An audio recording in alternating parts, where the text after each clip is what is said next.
वरिहन्ताणं नमो सिद्धाणं नमो आयर्याणं नमो उवज्जायाणं नमो लोये सव्यसाहुणम् ओकारं बिन्दुसंयुक्तं नित्यं ध्यायन्ति योगिनः कामदं मोक्षदं चैव ओंकाराय नमो नमः। अविरल शब्दघनोग प्रक्षालित सकलभूतलमलकलङ्कः मुनिभिरुपासित तीर्था सरस्वती हरतु नो दुरितान् अज्ञाने तिमिरान्धानां ज्ञानाञ्जनशलाकया चक्षुरुन्मिलितं येन तस्मै श्रीगुरुवे नमः। श्रीपरं गुरुवे नमः। परम्पराचार्य गुरुवे नमः। सकलकलुषविध्वंसकं श्रेयसां परिवर्धकं धर्मसम्बन्धकं भव्यजीवमनः प्रतिबोधकारकं पुण्यप्रकाशकं पापप्रणाशकमिदं शास्त्रं श्री संयम प्रकाश नामधेयम्। अस्य मूलग्रंथकर्ता रहे श्री सर्वज्ञ देवास्त उत्तर ग्रंथकर्ता रहे श्री गणधर देवा प्रतिगणधर देव तेषां वचनानुसार महासाध्य आचार्य श्री कुंदामनाये आचार्य सूर्य सागरेण विरचितं श्रोता रहे सावधानतया शृण्वन्तु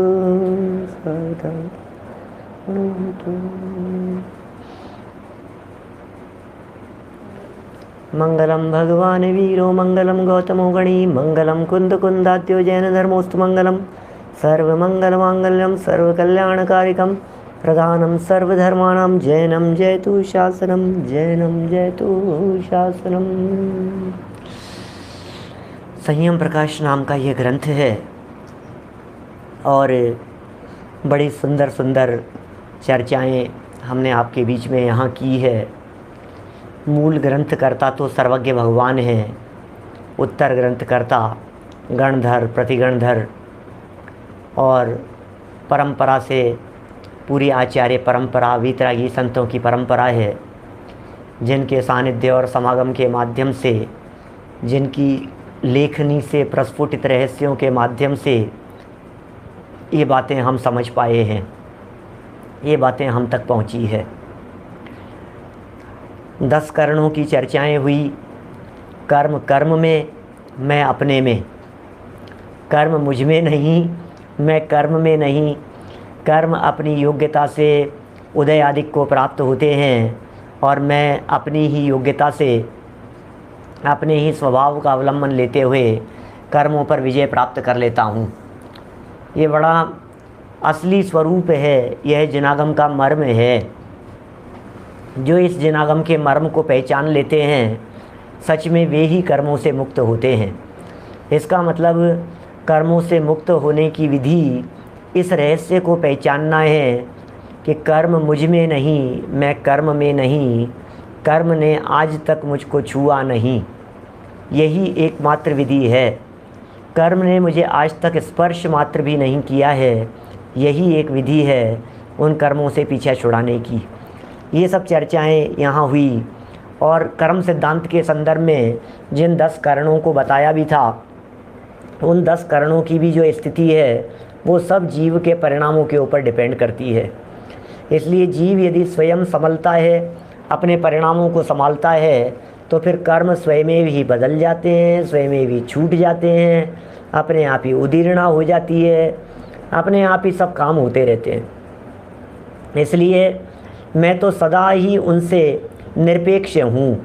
ये सब कारण जितने भी हो रहे हैं, अच्छा उत्कर्षण हुआ तो किस में हुआ, संक्रमण हुआ तो किस में हुआ पिता? ये सब उत्कर्षण किस में हुआ? कर्म में, कर्म में हो रहा है। तो मुझ में क्या हुआ? और उत्कर्षण हो गया, उत्कर्षण हो गया, तो मुझ में क्या हुआ ये तो बताओ। क्या चलिए अपकर्षण हो गया, अपकर्षण, तो मुझ में क्या हुआ? क्या संक्रमण हो जाएगा? संक्रमण, आदमी लोग ऐसे लोग खुश हो जाते हैं संक्रमण के नाम पर। अरे पाप पुण्य में बदल गया, पुण्य में बदल गया, संक्रमण हो गया, संक्रमण हो गया, मजा आ गया। अरे तो पाप पुण्य में बदला, मुझ में क्या बदला? पुण्य से क्या चाहता है बोलो, मुझ में क्या हुआ? बोले मुझ में तो कुछ भी नहीं हुआ। तो जब मुझ में कुछ भी नहीं हुआ तो मैं ज़बरदस्ती उछल रहा हूँ, ज़बरदस्ती खुश हो रहा हूँ, ज़बरदस्ती परेशान हो रहा हूँ। ये बड़े जिनागम के रहस्य हैं। सोच सोच करके बड़ा आनंद आता है, मज़ा आता है इन सारी बातों में। बड़ा ऐसा लगता है कहाँ मगजमारी कर रहा है ये जीव, कहाँ फंसा है भाई क्या। अपनी प्रभुता देख लो बाहर ना भरमाओ। क्या? अपनी प्रभुता को देख लो भैया, बाहर भरमाने की ज़रूरत नहीं है। बाहर के संसार में कहीं किनारा नहीं है, भीतर देखो और किनारे पर आ जाओ। ये रहस्य जनागम के हैं, ये मर्म यहाँ बता रहे हैं। सम्यक दृष्टि ज्ञानी जीवों की ऐसी अद्भुत महिमा है। पीछे सम्यक दर्शन अधिकार जो ये पूरा चल रहा था, उसमें सब सम्यक दृष्टियों की ही महिमा आई है कि सम्यक दृष्टि जीवों के ये सब काम इस तरह से होते रहते हैं। हमने 10 करणों की चर्चा 3-4 दिन में शायद पूरी की होगी, अपेक्षित विस्तार से। जितना भी समय उनके लिए योग्य था वो समय हमने दे दिया। सब बातें तो बराबर है, समझते भी हैं, बस एक उपशांत और उपशम, इसका अंतर बराबर अपने ख्याल में रखना। क्योंकि उपशम ये मोक्ष मार्ग में होता है और उपशांत सबके होता है। बस ये अंतर बराबर अपने दिमाग में रहना चाहिए। उपशांत ये कर्मों की अवस्था है, उपशांत करण है, और उपशम ये भाव है। 5 भाव है ना। उपशम माने औपशमिक भाव, उपशम से जो भाव बनता है उसे औपशमिक भाव कहते हैं। क्षयोपशम से जो भाव बनता है उसे क्षयोपशमिक भाव कहते हैं। क्षय से जो भाव बनता है उसे क्षायिक भाव कहते हैं। उदय से जो भाव बनता है उसे औदयिक भाव कहते हैं। तो ये सब तो अवस्थाएं हैं, माने ये भाव हैं सब। उदय से औदयिक, क्षय से क्षायिक, उपशम से औपशमिक, ये सब अवस्थाएं हो गई। कैसी अवस्थाएं? भाव रूप अवस्थाएं, जिनका अलग अलग तरह का रिलेशन बनता है। मोक्ष मार्ग में जिनका स्थान होता है, औपशमिक भाव, क्षयोपशमिक भाव, क्षायिक भाव, वो सब मोक्ष मार्ग वाले भावों की चर्चा है। अभी यहाँ जो है ये जीव सामान्य की बात है। उपशांत एक बहुत महत्वपूर्ण अंतर जो सदा काल उपयोग में रखना है आपको हमारे को, वो ये है कि उपशम नाम का जो भाव है, उपशम जिसे कहा है, वो सिर्फ और सिर्फ मोहनीय में होता है और उपशांत 8 कर्मों में होता है। बस 8 कर्मों में उपशांत होता है। इसलिए मैंने बार बार में फिर वही वाक्य कह करके मैं भी यहाँ आगे बढ़ना चाह रहा हूँ, वही वाक्य कह करके कि भैया ये जो 10 अवस्थाएं हैं, ये 10 ही अवस्थाएं 8 कर्मों में होती है। बस ये दिमाग में रखना। कर्मों की अवस्थाओं की चर्चा चल रही है ना, 8 कर्मों के अंदर ये 10 अवस्थाएं होगी। बस एक आयु कर्म में संक्रमण नहीं होता है, तो उस बात को वहाँ गौण समझना। बाकी ये सब में होती है अवस्थाएं। चलिए सम्यक दृष्टियों की इस चर्चा का यहाँ उपसंहार करते हैं और बड़ी गजब की बात कह रहे हैं। सम्यक दृष्टियों के संदर्भ में सामान्य स्वरूप का उपसंहार मेन हेडिंग है, पेज नंबर 116 है। सम्यक्त्वी का जीवन बड़ा पवित्र होता है। सम्यक दृष्टियों का जीवन पवित्र है। सम्यक दृष्टि अत्यंत निर्मल होते हैं। वह अपने आप को कर्ता भोक्ता नहीं मानता। क्या? सम्यक दृष्टि जीव अपने आप को कर्ता भोक्ता नहीं मानता। क्या? वह बंधन मुक्ति का स्वरूप अच्छी तरह समझता है। सम्यक दृष्टि ज्ञानी जीव की बात कर रहे हैं। बंधन क्या होता है, मुक्ति क्या होती है, बंधन का क्या स्वरूप है, मोक्ष का क्या स्वरूप है। मैं पर का कर्ता धरता नहीं हूँ, करता नहीं हूँ, भोगता नहीं हूँ, मैं ही मेरा कर्ता धरता, मुझ में पर की कुछ गंध नहीं। ऐसा स्वरूप जानते हैं सम्यक दृष्टि ज्ञानी जीव। कैसा गजब का स्वरूप है। क्या होता है बंधन? अरे कैसे बंधन है भाई, मैं तो मुक्त स्वरूप विराजमान हूँ। क्या? संसार, शरीर और भोगों की हेयता और आत्म तत्व की उपादेयता का उसके निश्चल श्रद्धान रहता है। सम्यक दृष्टि ज्ञानी जीव के ऐसा श्रद्धान रहता है, ऐसा दृढ़ श्रद्धान रहता है कि भैया संसार का क्या स्वरूप है, शरीर का क्या स्वरूप है, भोगों का क्या स्वरूप है, इनकी हेयता और आत्म तत्व की उपादेयता, ये सब हेय है, आत्मा ही उपादेय है। ओहो, कितनी सहजता रखता है संसार शरीर भोगों को देख देख करके। उमा स्वामी आचार्य का एक सूत्र याद आ रहा है, विनीत जी भाई साहब। हाँ, जगत काय स्वभाव हुआ संवेग वैराग्यार्थम। जगत काय स्वभाव हुआ संवेग वैराग्यार्थम। जगत का स्वरूप, काय का स्वरूप, जगत काय और स्वभाव, संसार के स्वरूप को देखो जरा। अरे बड़ी विचित्रताएं। पाटनी जी साहब सिंगापुर से, बड़ी विचित्रताएं जगत के स्वरूप की। जहाँ देखो वहाँ छल कपट, मायाचार, धोखाधड़ी, बेईमानी, अनीति, अन्याय, लूटमार, ये सब ये जगत का स्वरूप है इस तरह का। ये संसार, अरे जिया जग धोखे की टाटी। डॉक्टर साहब नागपुर से, बोलो। अरे जिया जग धोखे की टाटी,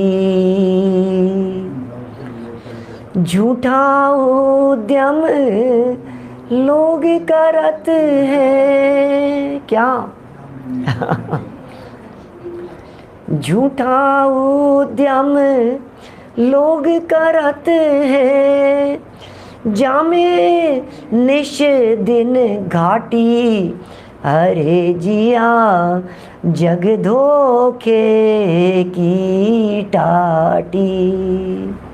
ओहो, हे जीव क्या कह रहे हैं, ये जगत धोखे की टाटी है भाई साहब, ये जगत तो धोखा है क्या। ये प्राचीन भजन है, पुराने भजन जो ये कह रहे हैं संसार के स्वरूप को देख देख करके वैराग्य नहीं आता है। क्या हो गया है हमारे को। सम्यक दृष्टि ज्ञानी जीव संसार के स्वरूप को भी देखता है, शरीर के स्वरूप को भी देखता है। अरे अत्यंत अशुचि अपवित्र ये देह का स्वरूप दिखाई देता है। भोगों के स्वरूप को भी देखते हैं।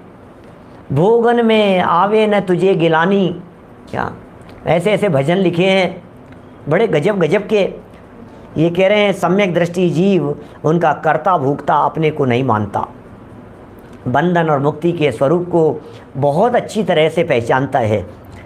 संसार शरीर और भोगों की हेयता और आत्म तत्व की उपादेयता, ये संसार असार है। शरीर भोग संयोग सब असार हैं, इनमें कुछ सार नहीं है। ये जितने हैं ये सब असार हैं। इनकी हेयता और आत्म तत्व की उपादेयता, क्या इसका उसके निश्चल श्रद्धान रहता है। अरे भैया क्या उपादेय है, मैं किसे उपादेय मानूं दुनिया में। क्या दम है इसमें। धूल मिट्टी नज़र आते हैं जगत के पदार्थ, जगत के सारे संयोग हमें धूल नज़र आते हैं, जगत के सारे पदार्थ हमें माटी नज़र आते हैं। इनमें कुछ दम नहीं है, असारता दिखाई देती है सम्यक दृष्टि ज्ञानी जीवों को।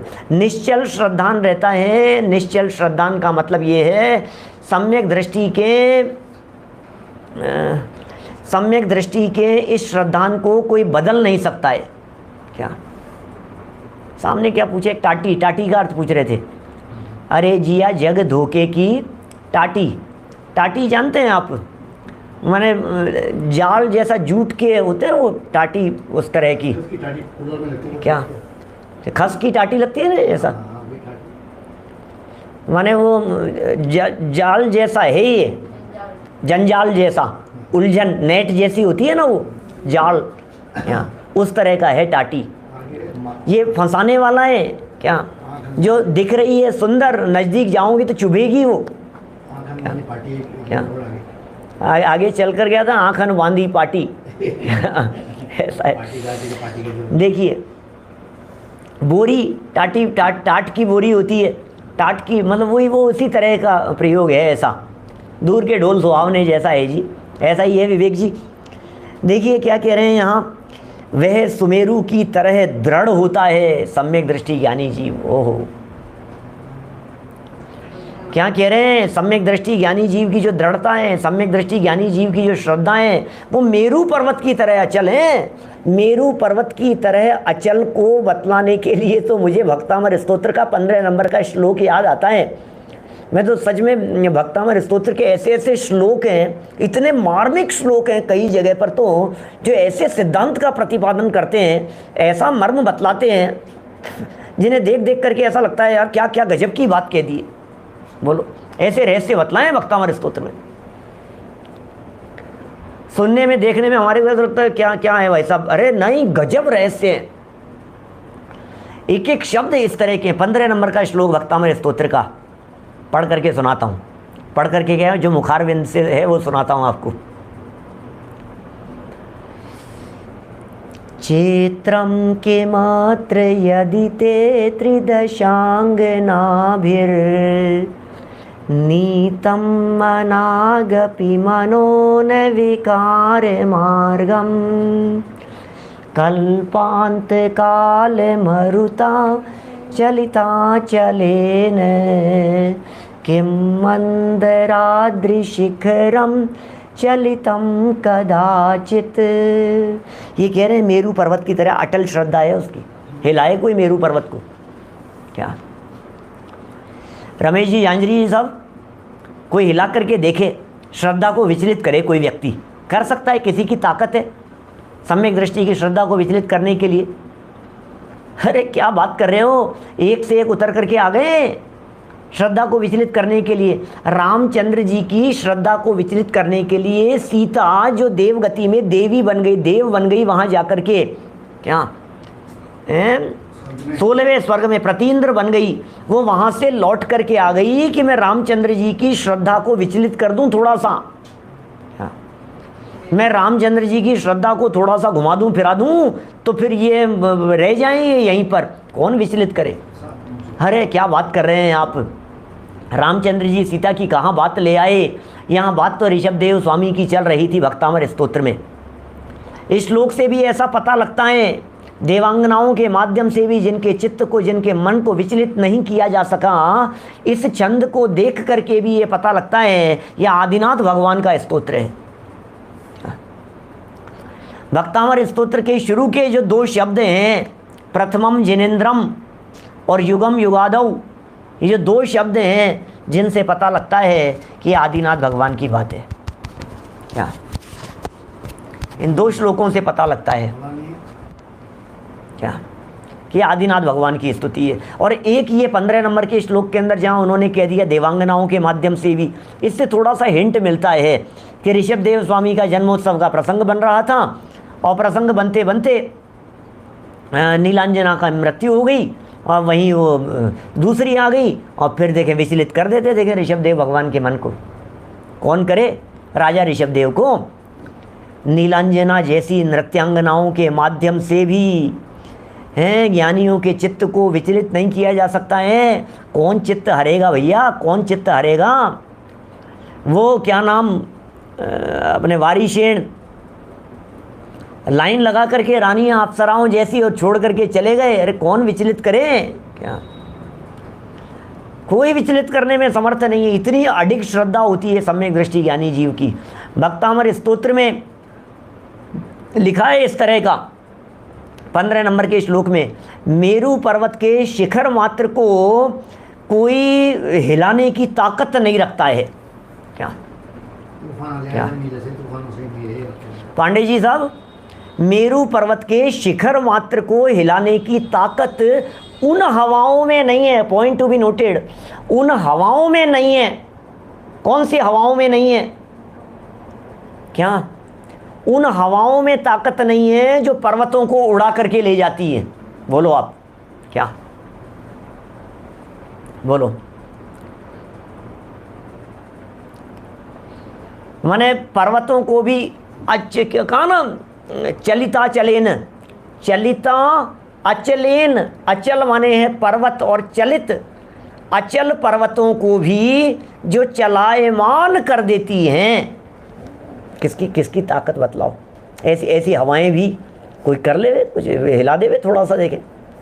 और पता है, मैं इसको जब सुमेरु पर्वत की चर्चा करता हूँ ना, मैं अष्टानिका के अंतिम दिन करने वाला हूँ यहाँ चर्चा सुबह के प्रवचन में। माने ऐसी गजब की चर्चा है जब मेरू पर्वत का स्वरूप बतलाता हूँ तो मैं ज़रूर इस भक्तामर के श्लोक को भी याद करता हूँ और पवैया जी की पंक्तियों को भी याद करता हूँ। क्या? और पवैया जी की पंक्तियों को मैं याद करता हूँ तो बस उसको घटित करते हैं आत्मा के ऊपर। क्या? जैसे देखो सुनाता हूँ आपको। सुदर्शन मेरु की महिमा जगत विख्यात अनुपम है, जगत को दे रहा संदेश निज आत्म सुदर्शन है। ओहो, क्या कह रहे हैं? जगत को दे रहा संदेश निज आत्म सुदर्शन है। ओहो, आत्मा सुदर्शन है। पंचमेरु नंदीश्वर विधान एक, राजमल जी पवैया साहब का लिखा हुआ। विधान सम्राट रहे हैं भाई साहब, सैकड़ों विधान लिखे हैं उन्होंने। उन जैसे विधान रचनाकार इतिहास में तो कोई दूसरे नहीं हुए। मैं अन्य विधान रचयिताओं की वो नहीं कह रहा हूँ, अपमान नहीं कर रहा हूँ, लेकिन सच में जितने विधान, जितनी पूजाएं पवैया जी साहब के माध्यम से लिखी गई, मतलब कोई आश्चर्य ही है, कोई इस युग का कोई अद्भुत आश्चर्य ही जानना चाहिए।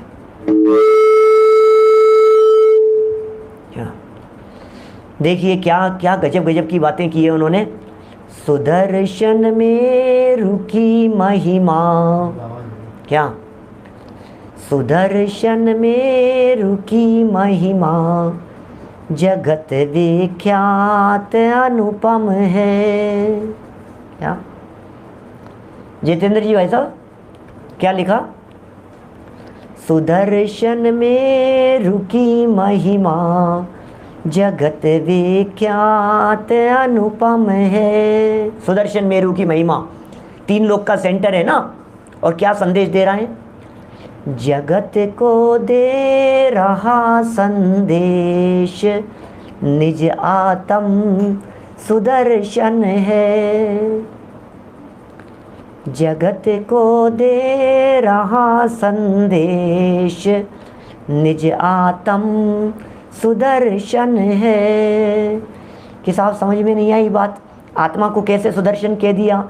कि जिस तरह से सुदर्शन मेरु पर्वत, क्या उसकी शिखर मात्र की, उसकी चूलिकाओं को हिलाने की ताकत कल्पांत की हवाओं में नहीं है, ठीक इसी प्रकार इस आत्मा रूपी सुदर्शन मेरु पर्वत की को हिलाने की ताकत आपके निधत्ती और निकाचित में नहीं है। बोलो, निधत्ती कर्म प्रकृतियों का उदय आया, हिलाओ देखे मेरे आत्म तत्व को। निकाचित कर्म प्रकृतियों का उदय आया, हिलाओ हिलाओ जरा, हिला करके तो देखो मेरे अनंत गुणों में से यदि कोई गुण कम हो जाए तो बतलाओ, मेरे असंख्यात प्रदेशों में से कोई प्रदेश कम करके तो दिखाओ जरा। ताकत नहीं है इनकी जो मेरे गुणों और प्रदेशों में रंच मात्र भी कमी ला सके। ऐसा अडिग रहने वाला, ऐसा निश्चल रहने वाला ये आत्म तत्व है, और ऐसी उस आत्म तत्व की निश्चल श्रद्धा होती है सम्यक दृष्टि ज्ञानी जीव के हृदय में। क्या सम्यक दृष्टि ज्ञानी जीव की ऐसी श्रद्धा होती है, मेरु समान दृढ़ श्रद्धा है, दृढ़ श्रद्धा होती है सम्यक दृष्टि की, सुमेरु के समान। मैं सुमेरु हूँ ज्ञानचंद जी बाबू जी साहब, मैं स्वयं सुमेरु पर्वत हूँ। कौन हूँ मैं? कोई हिला देवे मेरे को? अजमेरा जी कोई हिला करके तो देखे मेरी श्रद्धा को। नहीं साहब, कर्मों ने, अरे कर्मों ने तो कोई कसर बाकी नहीं छोड़ी।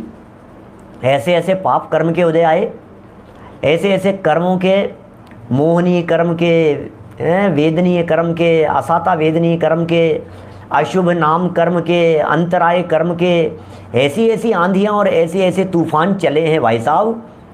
ऐसी आंधियाँ और ऐसी तूफान चले हैं जिन आंधियों और तूफानों में अच्छे अच्छे उड़ जाते, लेकिन ये सम्यक दृष्टि ज्ञानी जीव की दृढ़ श्रद्धा है। टोडरमल जी जैसी, गुरुदेव श्री जैसी, हिलाओ देखें कोई, बनारसी दास जी जैसी हाथ हिलाने की ताकत नहीं है, लेकिन श्रद्धा इतनी मजबूत है जिसे कोई हिला नहीं सकता है। देखो आप क्या गजब बात कह रहे हैं। बाहर से हाथ हिलाने की ताकत नहीं है और अंदर से मेरी श्रद्धा को कोई हिला सकता नहीं है। ये गजब का चमत्कार है। ज्ञानियों का जीवन बड़ा अजब गजब का होता है। ये सम्यक दृष्टि ज्ञानी जीवों का सब बड़ी अद्भुत स्थिति है साहब, कुछ समझ में नहीं आ रहा है भाई साहब। क्या ये वहाँ तो हमारे को समझ में नहीं आ रहा है, ये समझ में नहीं आ रही, ये कैसी कैसी बातें कह रहे हो आप, ये कैसी उटपटांग बातें कह रहे हो, अरे तुम्हें क्या समझ में आएगी। सम्यक दृष्टियों की महिमा आत्मानुभूति के बिना समझ में आती नहीं है। सम्यक दृष्टियों को यदि समझना है तो आत्मानुभव करोगे तो समझ में आएगी। सम्यक दृष्टियों को यदि समझना है तो अनुभव करो, सम्यक दृष्टियों को समझना है तो सम्यक दृष्टि बनो। ये मिथ्या दृष्टि क्या जाने, कहावत तो बहुत खोटी है, अच्छी नहीं है, कहते हुए अच्छा भी नहीं लगता है, लेकिन क्षमा मांगते हुए कह देता हूँ, बंदर क्या जाने अदरक का स्वाद। एक कहावत चलती है ना दुनिया में, ऐसी कहावत चलती है, क्या जाने मिथ्या दृष्टि जीव सम्यक दृष्टियों के आनंद को, क्या जाने। नहीं सम्यक दृष्टि कैसे रहते होंगे, कैसे होता होगा, नहीं नहीं पता ही नहीं, ऐसे 96,000 रानियों के साथ में रह रहा है, भोग भोग रहा है, समझ में नहीं आ रही ये बात। अरे तो क्या जाने भाई सम्यक दृष्टियों की बात, तो फिर कैसे जानूंगा, कौन से शास्त्र में लिखी है, कौन से शास्त्र को पढ़ करके जानूंगा कि शास्त्र को पढ़ करके जाना जाता है क्या। सम्यक दृष्टियों की बात को समझने के लिए सम्यक दृष्टि होना पड़ता है क्या। आप सम्यक दृष्टि होंगे तो समझ पाएंगे सम्यक दृष्टियों की हालत क्या है, सम्यक दृष्टियों की स्थिति क्या है, वो बतला रहे हैं यहाँ पर। जरा देखिए क्या कह रहे हैं, वे सुमेरु की तरह दृढ़ होता है जगत के बाह्य पदार्थों का संसर्ग। ओहो, जगत के बाह्य पदार्थों का संसर्ग, बाहरी पदार्थों का संसर्ग संपर्क, उसके लिए एक प्रकार का रोग है, बीमारी है, उससे वह मुक्त होना चाहता है, इस बीमारी से मुक्त होना चाहता है। इसका मतलब सम्यक दृष्टि ज्ञानी जीव ये चाहता है मैं बाहरी पदार्थों से मुक्त हो जाऊं। सम्यक दृष्टि ज्ञानी जीव ये चाहता है मेरा कब पीछा छूटे यार, इसका मोबाइल टूट गया, बोले बढ़ने दो ना, मेरे क्या फ़र्क पड़ गया, अच्छी बात है ना। लैपटॉप टूट गया, जाने दो ना, मुझे क्या करना है। गाड़ी चोरी चले गई, फिर जाने दो ना, मेरा क्या हो गया। मकान की दीवार गिर गई, अरे तो मकान की दीवार गिरी है, मुझ में क्या गिर गया। मोबाइल टूटा है, मुझ में क्या टूट गया। माने क्या सोचता है सम्यक दृष्टि ज्ञानी जीव। यदि परिग्रह मेरा बने तो मैं अजीब बनूं, अरे पर मैं तो ज्ञायक भाव हूँ इसलिए पर मेरे नहीं। क्या पर तो मेरे है ही नहीं, बाहरी पदार्थ, सारी आकुलताएं मिट गई, सारी टेंशन मिट गई, सारी घबराहट मिट गई, सब मिट गया अपने स्वरूप को जानते ही। वो एक बार शायद पहले भी कही थी मैंने, आदरणीय कपूर चंद जी कौशल साहब, डॉक्टर साहब, वो कपूर चंद जी कौशल साहब एग्जाम्पल देते थे, रेड लाइट हुई और सारी चलती आई हुई गाड़ियाँ, चाहे वो कार चल कर के आ रही हो, चाहे बाइक आ रही हो, चाहे मोटरसाइकिल आ रही हो, चाहे बस आ रही हो, चाहे स्कूटर आ रहा हो, चाहे कोई भी व्हीकल आ रहा हो, चाहे ऑटो आ रहा हो, सब एक झटके से रुक जाती है। रेड लाइट होते ही जिस तरह से सारी गाड़ियां एक झटके से रुक जाती है, ठीक उसी तरह से क्या सम्यक दृष्टि हो गया, सारी ताम झाम सब रुक जाती है, सबसे छूटना चाहता है, मुझे क्या लेना देना है, जो होवे सो होवे। क्या कल जाते थे आज जाए, हमें क्या लेना देना है, बोलो ऐसा है। ये स्वभाव के ऊपर बल देते हैं बार बार में, एक प्रकार का रोग है पदार्थों का संसर्ग। जिसके पास में जितने पदार्थ, जिसके पास में जितने संयोग, जिसके पास में जितना वैभव, जिसके पास में जितनी संपत्ति, ये सारी संपत्ति विपत्ति का घर है। क्या ये सब रोग मात्र है, ये सारी बीमारी है। जितना संभव हो सके इस बीमारी से बचते रहिए, जितना संभव हो सके इस बीमारी से छूटते रहिए, जितना संभव हो सके इससे बचने का प्रयास करते रहिए, उससे वह मुक्त होना चाहता है। अभी मुक्त नहीं है सम्यक दृष्टि ज्ञानी जीव, लेकिन चाहता तो है भाई, सब भावना तो है उसकी, भावना दिन रात उसकी सबसे मुक्त होना चाहता है। तो साहब इन सब से मुक्त होकर के करेगा क्या वो, सारे संयोगों से मुक्त हो रहा है क्या। कमल जी बोरा साहब 186 गाथा अत्यंत प्रिय है, गजब की गाथा है समय सार की 186। शुद्ध जाने आत्म को वे शुद्धता को प्राप्त हो, 186 नंबर गाथा। देखो क्या कह रहे हैं यहाँ पर, ये ज्ञान धन है उसके पास में, इसलिए उसे चिंता नहीं है। क्या प्रश्न क्या खड़ा हो रहा था, सम्यक दृष्टि ज्ञानी जीव क्यों नहीं सोच रहे हैं सम्यक दृष्टि ज्ञानी जीव इनको रोग क्यों मान रहा है? सम्यक दृष्टि ज्ञानी जीव इनके संसर्ग से छूटा हुआ क्यों अनुभव कर रहा है? सम्यक दृष्टि ज्ञानी जीव पर के संपर्क को क्यों तोड़ना, छोड़ना, छूटना चाहता है? ये कह रहे हैं यहाँ ज्ञान ही उसका धन है, क्योंकि यही अजर अमर है। ओ जावे सो मेरा नहीं और मेरा सो जावे नहीं। क्या सलील जी भाई साहब, पदम पाड़िया जी साहब, जावे सो मेरा नहीं और मेरा सो जावे नहीं। तो आपने जिन संयोगों की बात कही है वो मेरा धन नहीं है, ज्ञान ही एकमात्र मेरा धन है। और वो धन कैसा है? वो धन अजर है और अमर है। इसका मतलब उस ज्ञान रूपी धन में बुढ़ापा नहीं आता क्या, और अमर भी है, माने वो ज्ञान धन मरता भी नहीं है और उसमें बुढ़ापा भी नहीं आता। देखो मैं आपको एग्जाम्पल देता हूँ, ज्ञान धन का बुढ़ापा आता है क्या?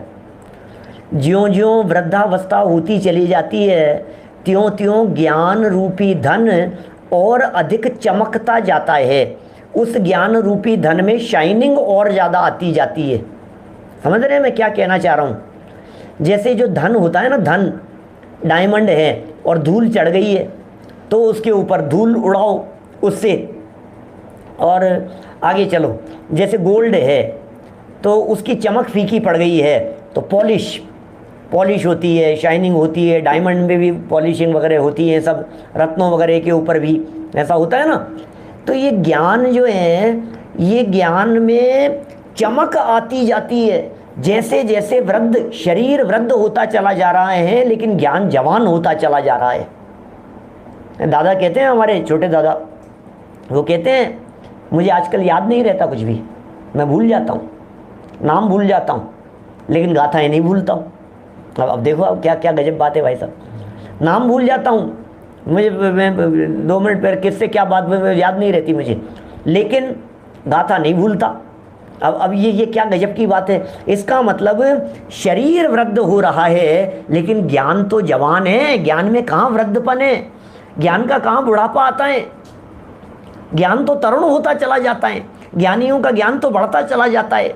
ज्ञानियों के भेद विज्ञान की तो बात ही कुछ और होती है कि नहीं सब ज्ञान बूढ़ा हो गया, अब वो बात नहीं है, अब वो बात नहीं है, अब ज्ञान में वो बात नहीं है जो पहले हुआ करती थी। सुनो, वाणी में वो बात नहीं है, ये बात तो समझ में आती है, लेकिन ज्ञान में वो बात नहीं है, ऐसा नहीं हो सकता। आप किससे तोल रहे हैं? अरे नहीं यार, पहले जब ये इनके भाषण होते थे, इनके व्याख्यान प्रवचन होते थे, तब तो इनकी जबान और इनकी बात ही कुछ और थी, अब वो बात नहीं है। क्या अब वो बात नहीं है? ऐसा लगता है अब वो चीज़ बची नहीं, अब नहीं है यार, वो बात नहीं लगे। क्या बात कर रहे हो आप? कमल जी साहब, युगल जी बाबू जी की स्थिति, शरीर शिथिल, कमज़ोर, लेकिन अंदर में पावर कितनी है। ये किस बात की शक्ति है? टोडरमल जी की बात, ज्ञानचंद जी बाबू जी साहब की बात, कोई भी सब उत्तम चंद जी शिवनी वाले साहब की बात, आप देखिए वो बल किस चीज़ का है। शरीर शिथिल हो गया है, शरीर कमज़ोर हो गया है, शरीर अशक्त हो गया है, लेकिन अंदर से पावर उछल रही है। ओहो, ये पावर किस चीज़ की है? बोले तत्व ज्ञान की पावर है, ये ज्ञान की पावर है, ये ज्ञान की चमक है, ये ज्ञान चमकता रहता है, ज्ञान चमकता रहता है। क्या बोलो? सदा चमकते रहना ज्ञान के प्रकाश में, ज्ञान के प्रकाश में। ज्ञान वो प्रकाशमान तत्व है जिसके लिए यहाँ शब्द दिए हैं अजर। मैं अजर की व्याख्या कर रहा हूँ इतनी देर से, 2-5 मिनट से। आप क्या सोच रहे हैं कि पंडित जी कहाँ से कहाँ ले गए? मैं ये कह रहा हूँ अजर है। अजर माने होता है बुढ़ापा। अजर माने क्या होता है? बुढ़ापे से रहित, उसका नाम है अजर। और अमर का मतलब होता है मरण से रहित। तो अजर माने अजर अमर, इसका मतलब जिसका बुढ़ापा भी नहीं आता और जिसमें मौत भी नहीं आती, उसका नाम है अजर अमर। बात ख्याल में आई? अजर अमर माने मौत तो आती ही नहीं है, जिसका बुढ़ापा भी नहीं आता है। तो बुढ़ापा नहीं आता है। इस बात को समझाने के लिए मैं ये कह रहा हूँ, शरीर शिथिल होता चला जाता है लेकिन ज्ञान जवान होता चला जाता है, ज्ञान में निखार आता चला जाता है, ज्ञान में निर्मलता आती चली जाती है, ज्ञान पवित्र होता चला जाता है। ये कह रहे हैं सम्यक दृष्टि ज्ञानी जीव उसे अपना धन मानता है, वो अपना धन है। सम्यक दृष्टि ज्ञानी जीव जानता है मेरा धन तो वो है, उस धन को कोई छीन करके बतलाए। न चौरहार्यम न च भातृभाज्यम, न चौरहार्यम न च भातृभाज्यम, न च भारकारी। कुछ एक शब्द है कुछ और बीच में, व्यये कृते वर्धते एव नित्यम, ज्ञान धनम सर्वधन प्रधानम। क्या ओह, ये ज्ञान धन ये सर्व धनों में प्रधान है, ये ज्ञान रूपी निधि ये सब निधियों में प्रधान है, ये बहुत पावरफुल निधि है, इसकी ताकत बहुत ज़बरदस्त है। ये कह रहे हैं अजर अमर है, उसमें उसे जो आनंद आता है। अब ये आनंद देखना जरा, ये काहे का आनंद आ रहा है यार, ये क्यों उछल रहे हैं डॉक्टर साहब, किरण भाई, ये क्यों किस बात से उछल रहे हैं, ये किस बात की प्रसन्नता है? ये ज्ञानी जीव इतने प्रसन्न क्यों दिखाई देते हैं? ये दुखी क्यों नहीं होते हैं? ये आकुलित व्याकुलित क्यों नहीं होते हैं? हैं? बोलो क्यों नहीं होते हैं? ये कह रहे हैं उसमें उसे जो आनंद आता है उसकी विशेषता आत्मानुभूति के बिना नहीं जानी जा सकती। तुम क्या जानोगे? उसके ज्ञान में जो आनंद आ रहा है, ज्ञानी के ज्ञान में जो आनंद आता है, क्या ज्ञानी के ज्ञान में जो आनंद आ रहा है, ज्ञानी जीव की जो सहजता का आनंद है। बड़ी सुंदर चर्चा ये अपने रहस्यपूर्ण चिट्ठी के 5वें प्रवचन में, 5वां 6ठा साल रहस्यपूर्ण चिट्ठी के इन प्रवचनों में सहजता की बड़ी चर्चा की है। सहज आनंद, सहज आनंद, ये क्या होता है सहज आनंद? वो किस प्रकार की सहजता होती है? और ज्ञानी को जो आनंद आ रहा है ये किस प्रकार का आनंद है? क्यों आनंद है यार? किस बात का आनंद है? बताओ तो सही, हो क्या गया ये तो बताओ, ये किस बात का आनंद आ रहा है उनको? फिर आनंद है भाई साहब, अंदर का आनंद है। तो हमें को दिखता तो है नहीं, क्या मिल गया है इसको ऐसा जिसको तकलीफ नहीं दिखाई दे रही है? इसको ऐसा क्या हो गया है? इसको कोई व्यक्ति इनको गालियां दे रहा है और ये शांति से मुस्कुरा रहे हैं, ये हो क्या गया है इनको? ये पागल हो गए हैं क्या? इतनी बड़ी रेड पड़ गई इनके यहाँ और उसके बावजूद भी ये सहज है। इतना बड़े उथल पुथल हो गई है इनके घर में और उसके बावजूद भी ये शांत कैसे रह रहे हैं? समझ में ही नहीं आ रही है इनको क्या मिल गया, ये हो क्या गया है ये इनको? आखिर ऐसा क्या मिल गया है जिसकी वजह से दुकान चल रही है तो चल रही है, नहीं चल रही है तो नहीं चल रही है? अरे भाई ये आनंद की खुमारी है प्रदीप पाटनी जी साहब, ये सच में आनंद की खुमारी है। ऐसी खुमारी आती है, ऐसा आनंद आता है। तो साहब हमें तो नहीं आ रहा है, ये इनको ही क्यों आ रहा है? कि भाई तुम क्या जानो, क्या क्या क्या बतलाएं? लिख दिया, मैं बहुत बार सुनाया है चिंतामणि जी, मैंने पहले भी। ये तो क्षयोपशम ज्ञान है ना, किस समय कौन सा शब्द कब निकल जाए उपयोग से। देखो जरा क्या लिख रहे हैं यहाँ पर, यह स्वयं ही अपना साध्य और साधक है यथा। समय सार 15 नंबर का ये कलश यहाँ प्रस्तुत कर दिया है। बड़ा सुंदर कलश है, 15 नंबर का कलश। ये मेरे ख्याल से 16वीं नंबर की गाथा के पहले का कलश है ये। देखो क्या कह रहे हैं यहाँ, ईश ज्ञान घनो नित्य महात्मा सिद्धिमभिप्सुभिः साध्य साधक भावेन द्विधैक समुपास्यताम। क्या कह रहे हैं भाई साहब, जरा देखिए, पद्यानुवाद पढ़ता हूँ इसका।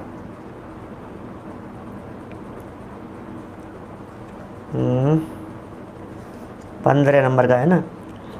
है कामना यदि सिद्धि की ना, क्या क्या कह रहे हैं? है कामना यदि सिद्धि की ना, चित्त को भरमाइए यह ज्ञान का घन पिंड चिन्मय आत्मा अपनाइए। बस साध्य साधक भाव से इस एक को ही ध्याइए। अरे आप भी पर्याय में परमात्मा बन जाए। क्या क्या कह रहे हैं, ऐसा लगता है। अरे साध्य साधक भाव से इसे एक आत्मा को ध्याइए। और कुंदकुंदाचार्य क्या अमृत चंद्राचार्य देव आशीर्वाद दे रहे हैं, अरे आप भी पर्याय में परमात्मा बन जाइए। ओ क्या कह रहे हैं जिग्नेश भाई, क्या कह रहे हैं, आप भी परमात्मा बन जाइए इस पर्याय में। ये क्या आशीर्वाद दे रहे हैं सम्यक दृष्टि ज्ञानी जीव। ये कह रहे हैं सम्यक दृष्टि ज्ञानी जीव जो अनुभव कर रहा है, वो अनुभव की बात ही अमृत चंद्राचार्य देव कह रहे हैं। समय सार के कलश में कह रहे हैं, 15 नंबर के कलश में ये बात कह दी है, भैया उस एक आत्मा को ध्याइए। साध्य भी वही है, साधक भी वही है, ध्यान करने वाला भी वही है, और ध्यान का ध्येय भी वही है। ये द्वैतपना नहीं है, ये दोपना नहीं होता है यहाँ। क्या ये दोपना नहीं है? बोलो किरण भाई साहब, ये क्या कह रहे हैं? ये द्वैतपना नहीं है, ये दोपना नहीं है। नहीं, ध्यान, मैं तो ध्यान करने वाला हूं ना, किसका करूं? अरे करने वाला और ध्यान ये दो नहीं होते। जब तक द्वैतपना रहता है तब तक ध्यान नहीं होता। ध्यान कहते ही उसे हैं जहां अद्वैत हो जाती है। क्या मीरा के बारे में प्रसिद्ध है ना, ऐसी लागी लगन मीरा हो गई मगन, वो तो गली गली हरि गुण गाने लगी। क्या मगन हो गई हो, तो उसको कुछ पता नहीं है। क्या वो तो चलते फिरते उठते बैठते, उसको तो एक ही धुन सवार है। ऐसी लागी लगन, ऐसी लगन लगती है सम्यक दृष्टि ज्ञानी जीवों को, ऐसा आनंद आता है। वो क्वालिटी रहस्य पुण्य चिट्ठी 5 नंबर प्रवचन में चर्चा की। अरे कैसा आनंद है, वो कैसी क्वालिटी है, वो सिद्धों जैसी। अरे वो आनंद, अरे क्या गजब हो गया भैया। देख देख करके छंद भी कितने गजब के हैं। दादा का पद्यानुवाद भी बड़ा गजब का है, बहुत गजब का पद्यानुवाद है। वापस बोलता हूँ, गुनगुनाते रहिए, ऐसे ऐसे गजब की है बातें। हे कामना यदि सिद्धि की ना, चित्त को भरमाइए। पहले पहले नक्की करो कामना है या नहीं है। क्या आगे चल करके 17 नंबर गाथा में कह दिया ना, यदि मोक्ष की है कामना तो जीव नृप को, जीव रूपी राजा को जानो। यहाँ क्या कह रहे हैं? हे कामना यदि सिद्धि की ना, चित्त को भरमाइए। यह ज्ञान का घन पिंड चिन्मय आत्मा अपनाइए। भरत भाई साहब दादर से क्या कह रहे हैं ये? मैं तो बस गुनगुनाते रहो, मस्त रहो, आनंद मग्न हो जाओ।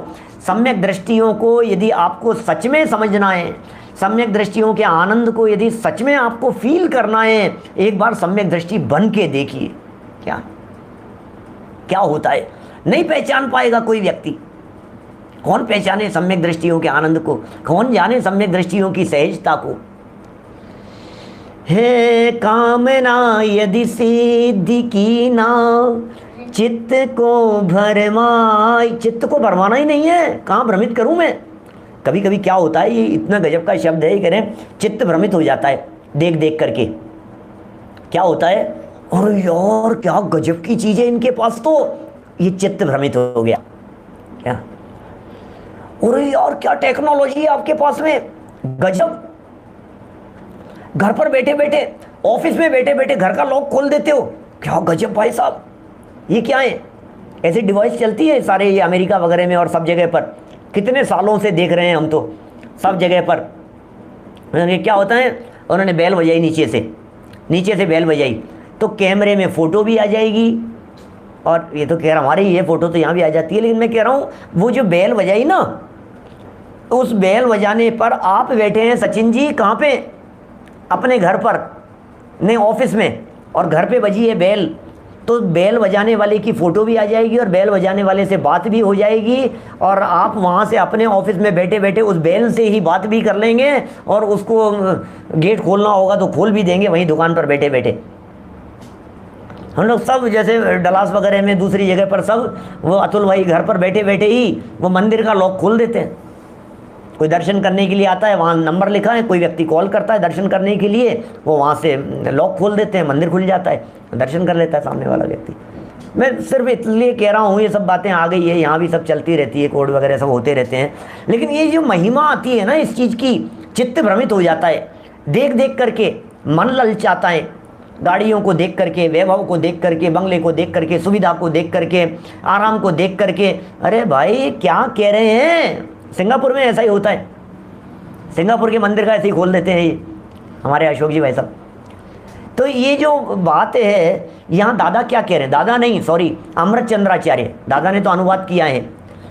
यदि सिद्धि की है कामना तो क्या कह रहे हैं, यदि सिद्धि की है कामना, यदि सिद्धि की ना चित्त को भरमाइए, यह ज्ञान का घन पिंड। कहाँ से आई है भाई साहब ये टेक्नोलॉजी, कहाँ से आई है? अरे का दम है इस टेक्नोलॉजी में, वो टेक्नोलॉजी चौथे काल वाली देखो जरा तो समझ में आएगी बात। वहाँ क्या टेक्नोलॉजी होती थी, यहाँ तो तुम कहाँ से मशीनों से कहाँ कहाँ क्या जुड़ेगा, कहाँ इंटरनेट से जुड़ेगा, कहाँ क्या होगा, हैकिंग हो जाती है और सब कुछ हो जाता है। और वहाँ तो विचार मात्र करते हैं कि ये उड़ जाए तो उड़ जाता है। ये वो क्या क्या टेक्नोलॉजी होती थी चौथे काल में।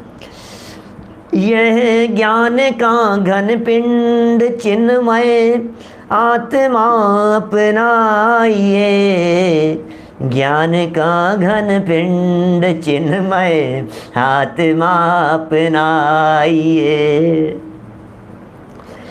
बस साध्य साधक भाव से, क्या कह रहे हैं, क्या सुनो, बस साध्य साधक भाव से इस एक को ही ध्याइए। क्या आगे शब्द कहते कहते ऐसा मन भर गया है, ऐसा लगता है ये क्या शब्द दे दिए हैं, ये क्या आशीर्वाद दे रहे हैं। कल चौथे नंबर का प्रवचन रहस्यपूर्ण चिट्ठी का, उसमें आशीर्वाद की चर्चा की थी, कैसा आशीर्वाद दे रहे हैं टोडरमल जी साहब। यहाँ क्या आशीर्वाद दे रहे हैं, बस साध्य साधक भाव से इस एक को ही ध्याइए। अरे आप भी, कौन, पाटनी जी साहब, जिग्नेश भाई, क्या उल्लास भाई, वीनू भाई, क्या कह रहे हैं ये, अरे आप भी, प्रमोद जी भाई साहब, संजय जी, विदिशा, योगेश मामा जी, बोलो क्या कह रहे हैं, ये क्या कह रहे हैं, आप भी माने क्या, संजीव जी आपके लिए कह रहे हैं आप भी। अरे आप भी पर्याय में परमात्मा बन जाइए, परमात्मा बन जाइए। सिंगई जी साहब, ये सब जगह जहाँ जहाँ आप शब्द का प्रयोग करें वहाँ लगा लीजिए अपने आप का नाम। लोहाड़िया जी, मेरा नाम है, मेरे लिए कह रहे हैं, आप भी परमात्मा बन जाओ, आप भी परमात्मा बन जाओ। अरे क्या कह रहे हो यार, सबको परमात्मा बना दोगे विपुल भाई, सबको परमात्मा बना दोगे। राकेश जी साहब, नागपुर, बोलो सबको परमात्मा, अरे सब बनो ना, क्या दिक्कत है, सब बनो, सबका नंबर आ जाएगा। अपन कोई बहुत ज़्यादा लोग थोड़ी ना है, क्या 2-4 साल में तो सबका नंबर आ जाएगा, क्या बात कर रहे हो आप, क्योंकि 6 महीने में 600 लोगों का नंबर आता है क्या, रोज 3-4 लोगों को मौका मिल रहा है मोक्ष जाने का। पर्याय में परमात्मा बन जाओ, आप भी बन जाओ, आपको भी मुक्ति की प्राप्ति हो जाएगी।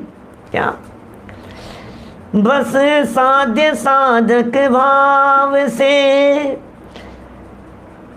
इस एक को ही ध्याइए।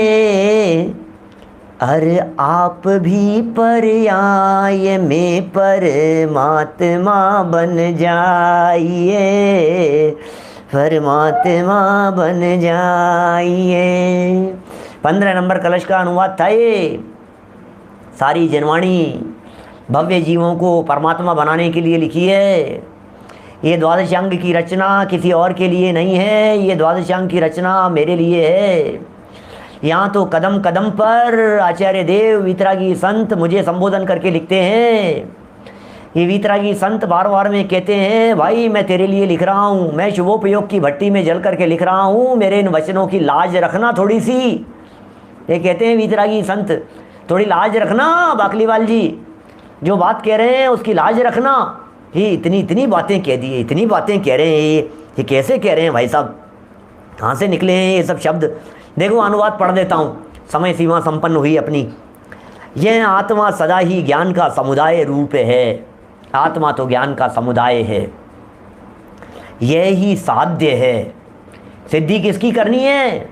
आत्मा की। साध्य माने जिसे सिद्ध करना है, कि कैसे सिद्ध होगा?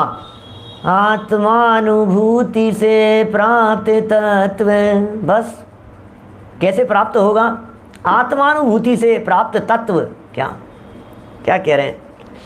यह आत्मा सदा ही ज्ञान का समुदाय रूप है, यह ही साध्य है और यह ही साधक है। यही साध्य है और यही साधक है। इस प्रकार दो रूप होकर भी एक है। दो रूप दिखाई दे रहा ना, हम एक तो साध्य है, एक साधक है, हैं? दो दिख रहे ना, एक साध्य और एक साधक। कह रहे नहीं नहीं नहीं, दो रूप होकर के भी एक ही है। क्या? दो रूप होकर के भी एक ही है, ये दो नहीं है, हम दो नहीं है। प्रभु तेरे मेरे अंतर को अविलंब निरंतर से भर दो। क्या बात कर रहे हो? प्रभु आपका और मेरा जो अंतर है ये निरंतर में बदल जाए। यही तो जैन शासन का मर्म है भाई साहब, यही तो जैन शासन का सार है, यही तो जैन शासन की ब्यूटी है कि यहाँ जो भगवान होते हैं वे अकेले भगवान नहीं होते हैं, जो भक्त होते हैं वे भी भगवान बन जाते हैं। वहाँ दूसरे धर्म दर्शनों के अंदर तो सीट पर जो जाकर के बैठे हुए हैं वो परमानेंट बैठे रहते हैं, वही उतर करके आते हैं, फिर वही जाकर के सीट पर बैठ जाते हैं, सीट खाली नहीं होती है कभी। वहाँ तो ये चक्कर है। और हमारे यहाँ ये चक्कर है कि जितने आ जाओ सब आ जाओ, सब परमात्मा बन जाओ। ऐसा है, पर्याय में परमात्मा बन जाइए। ऐसा समझकर जो सिद्धि चाहते हैं उनको ऐसी उपासना करना योग्य है। ऐसी उपासना कीजिए भाई साहब, ऐसी उपासना कीजिए, ऐसी भक्ति कीजिए, ऐसी भक्ति कीजिए कि भक्ति करना बाकी न रहे। ऐसी भक्ति कीजिए कि ये भक्त भगवान बन जाए। असली भक्ति किसे कहते हैं? जब अपने आप को प्रभु अनुभव करता है तो सच्ची भक्ति होती है। बाहर के देवताओं और बाहर के परमात्माओं की भक्ति तो बहुत बार की, एक परमात्मा और है जो अंदर में विराजमान है, न कभी उसकी भक्ति की है, न कभी उसकी आराधना की है। उसकी भक्ति करने की ज़रूरत है। उस भगवान की भक्ति करो, उसे देखो अंदर में। क्या? मैं स्वयं भगवान हूँ, अंतर्मुखो देख, स्वयं भगवान है, स्वयं परमात्मा है। बहुत गजब गजब की पंक्तियाँ हैं, और भी कहा है। अभी तो बातें कहाँ हुई है पूरी, कल तो ध्यान के बल की बात करेंगे। ऐसा प्रकरण आने वाला है, ध्यान के बल पर सम्यक दृष्टि जीव कैसा अनुभव करता है, कैसा फील करता है, ये प्रसंग कल आने वाला है, उसकी चर्चा करेंगे यथा समय। अभी की बात को हम यहीं विराम देते हैं। जनवाणी स्तुति। जावाणी के ज्ञान ते सुझे लोकालोक, सोवाणी मस्तक नमो सदा देत हूँ ढोक, सदा देत हूँ ढोक। नमो वरिहंता नमो सिद्धांत।